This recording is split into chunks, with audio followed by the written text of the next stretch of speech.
அவ்யக்த சமிகை மே மாதம் 2024. இந்த மாதம் அவ்யக்த சமிகையில் பாபா நமக்கு எதை பற்றி புரிய வைக்கிறார்னா, எந்த ஒரு ஹோம்ஒர்க் கொடுக்குறாரு அப்படின்னா, குஷி கே கசானே சே சம்பன்ன குஷ் நசீப் குஷ்னுமா பனோ.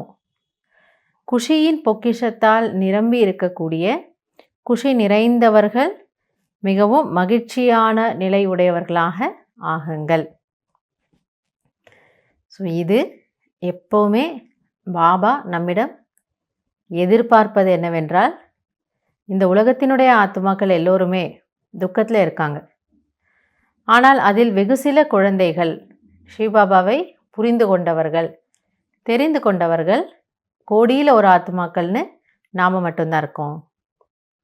அப்போ அந்த வெகு சில ஆத்மாக்கள் பகவானுடைய பாலனையில் இருக்கக்கூடிய குழந்தைகள். நாம் தான் மற்றவர்களுக்கு குஷியினுடைய ஆதாரமாக இருக்கணும்.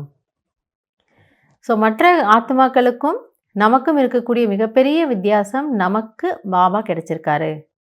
அப்போ அவருடைய வளர்ப்பில் இருக்கிறோம், அவருடைய பாதுகாப்பில் இருக்கிறோம், அவருடைய உதவி நமக்கு கிடைக்குது. இவ்வளவும் இருக்குன்னும் பொழுது நாம் எவ்வளவு குஷியாக இருக்கணும். ஆக நம்முடைய முகம் மற்றும் நடத்தையில் அந்த குஷி தானாக வெளிப்படணும். இப்போ மற்றவங்க எல்லாரும் யோசிக்கிறாங்க, இப்படிப்பட்ட சூழ்நிலையில் கூட இவங்க எப்படி இவ்வளவு மகிழ்ச்சியாக இருக்காங்க, இவர்களுடைய மகிழ்ச்சிக்கான ஆதாரம் என்ன?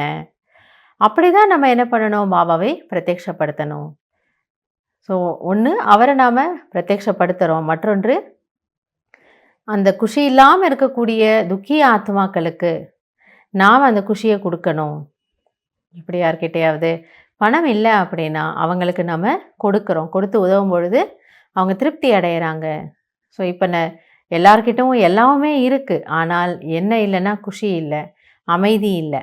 ஸோ அதை நாம் அவங்களுக்கு கொடுக்கும் பொழுது அவர்களுக்கு அது ரொம்ப ஒரு மகிழ்ச்சியான உணர்வையும் திருப்தியையும் ஏற்படுத்தும். அதனால் பாபாவினுடைய அந்த வள்ளலினுடைய குழந்தைகளாகிய நம்முடைய கடமையாவது நாம் சதா மகிழ்ச்சியாக இருந்து மற்றவர்களுக்கும் அந்த மகிழ்ச்சியை தருவதற்கு ஆதாரமாக இருக்க வேண்டும். எனவே இந்த மாதம் முழுவதும் பாபா நமக்கு குஷியாக இருப்பதை பற்றி, அதற்கு என்ன செய்யணும் அப்படிங்கிறத பற்றி நமக்கு புரிய வைக்கிறாரு. 1 மே 2024, மே 1ஆம் தேதி 2024 अव्यक्त समिगै. वर्तमान समय विश्व में सबसे ज़्यादा खुशी की ही आवश्यकता है.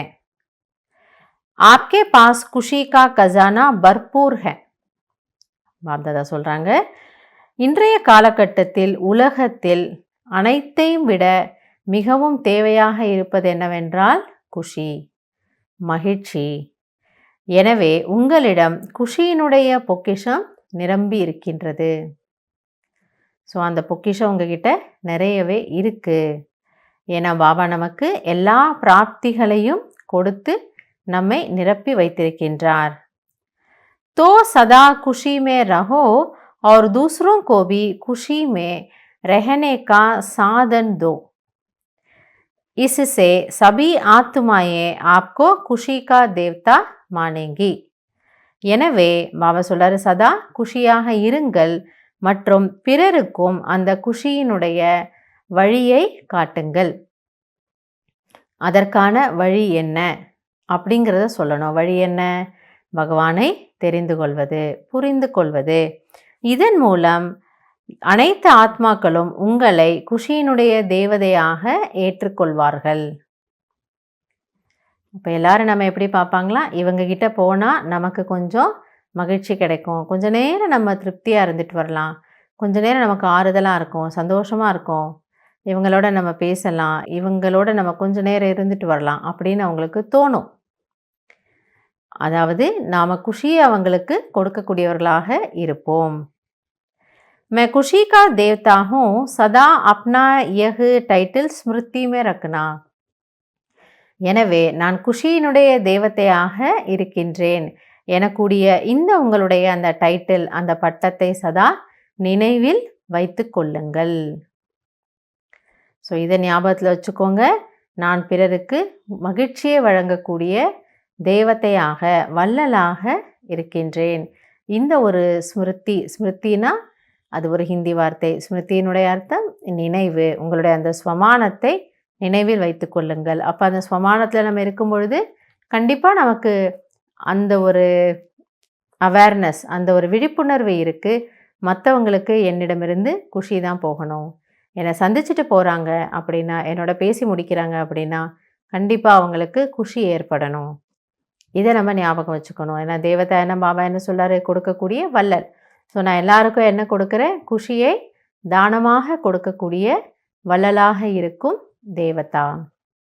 இதை ஞாபகம் வச்சுக்கலாம். இந்த மாதத்தினுடைய முதல் நாள் இதுவே பாபா நமக்கு இவ்வளோ நல்ல ஒரு டைட்டில், ஒரு ஸ்வமானத்தை கொடுக்குறாரு. நான் அனைவருக்கும் குஷியை வழங்கக்கூடிய வள்ளலாக இருக்கின்றேன். நல்லது. ஓம் சாந்தி.